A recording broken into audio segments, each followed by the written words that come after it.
Will the giant shark movie The Meg take a bite out of the box office, or is it just chum? I'll tell you right now.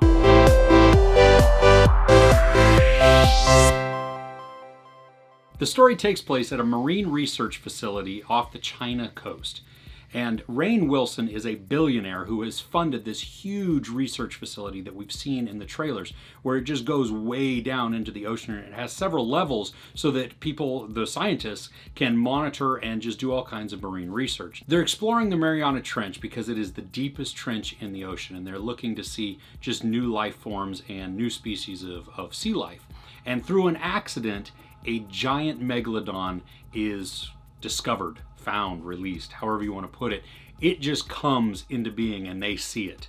Well, it doesn't really come into being, it was already there, but it comes and it starts attacking the research facility and the scientists. Jason Statham is a rescue diver, and he has to go and save a bunch of the scientists who have been stranded at the bottom of the ocean. And once down there, he encounters the Meg. Now in this, it's hard not to draw parallels to the movie Jaws, right? And there are some actual direct references to Jaws. And I think that's great because that they actually pay homage to that. They're acknowledging that, yes, we know you're gonna see this giant shark movie who attacks everybody, and instantly you're gonna think, dun-dun, dun-dun. And yeah, of course you are. This puts a huge twist on it, but it is nice to know that they actually acknowledge that Jaws does exist in the world, and that we as an audience member are, we're aware of it also. There's also a really great nod to Dory in Finding Nemo, so it made me chuckle when I heard it and saw it. The cast was a lot of fun. Jason Statham is just playing his, his tough guy self in this. I mean, he's basically the same guy in most of his movies, so you don't really expect anything different from him in there. But he does deliver. I mean, he's fun to watch. He's super heroic, and he's just fearless, and so he's gonna do what he has to do to save people's lives, or to kill the shark, or to get the job done. Whatever it happens to be, he is your man to do it. Rainn Wilson has a larger part than I originally imagined. He is actually quite a key character in a lot of this. And so he's a lot of fun to watch. And he's not Dwight in this, which I was kind of afraid of because I didn't want to just see Dwight sitting there and talking at me, Michael! No, he's got some dry sense of humor. He's very sarcastic, but he's also caring and compassionate, as well as being a driven businessman. So all of these come together to form this one character that he is, and he's a billionaire. And so he is fun to watch on screen. Ruby Rose is fine for the character that she's playing. It's Jax. She's one of the engineers on there. And really though, I mean, she was just kind of there.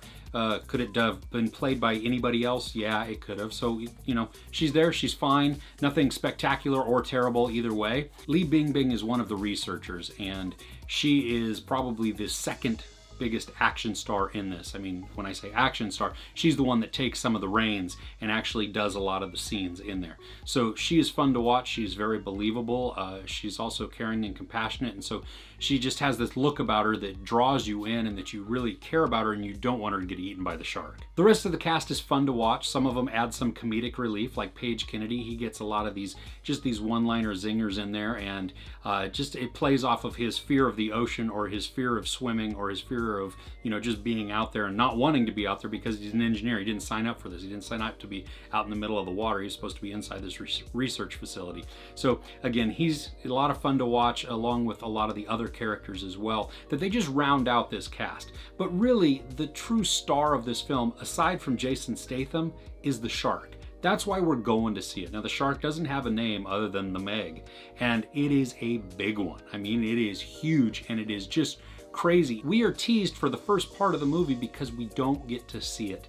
We are left to wonder, is it really the Meg, and how big is it going to be once we see it? Because the great white shark is like 8 or 10 feet long, and they're talking this could be like 75 feet long. What?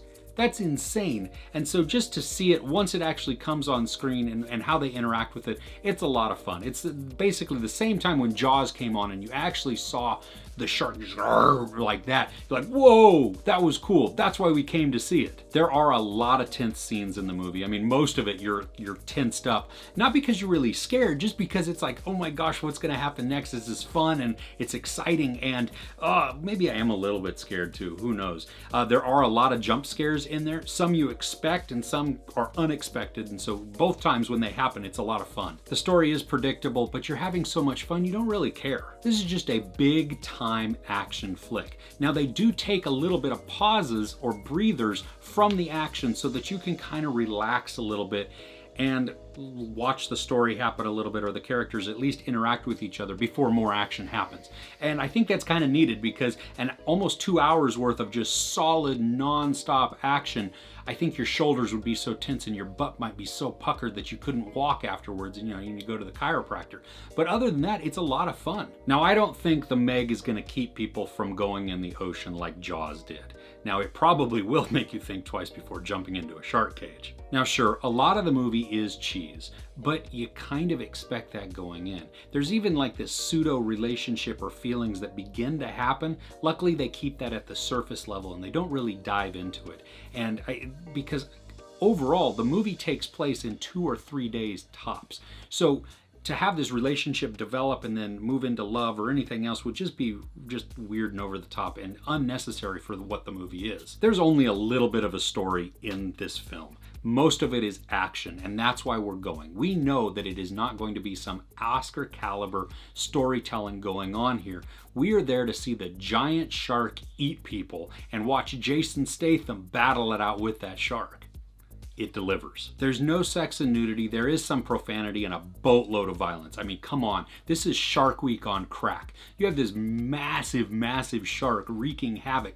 And we've seen a lot of the trailers where just you don't know exactly what's going to happen, but there is a populated beach and swimming area that it is going around. And so I'm not going to leave it there for you of what happens, but it is just crazy. And I can't even imagine if I were in that situation, what would I do? Just to see that. And it's just fun. It is so much fun to watch. I had a blast watching The Meg, and I think you will too. I give it 4 out of 5 couches. Would you ever get in a shark cage? I'd love to know in the comments below. If you enjoyed this review, give it a like. Also, don't forget to share and subscribe. I'm Chris. This is Movies and Munchies. Thanks for couching with me.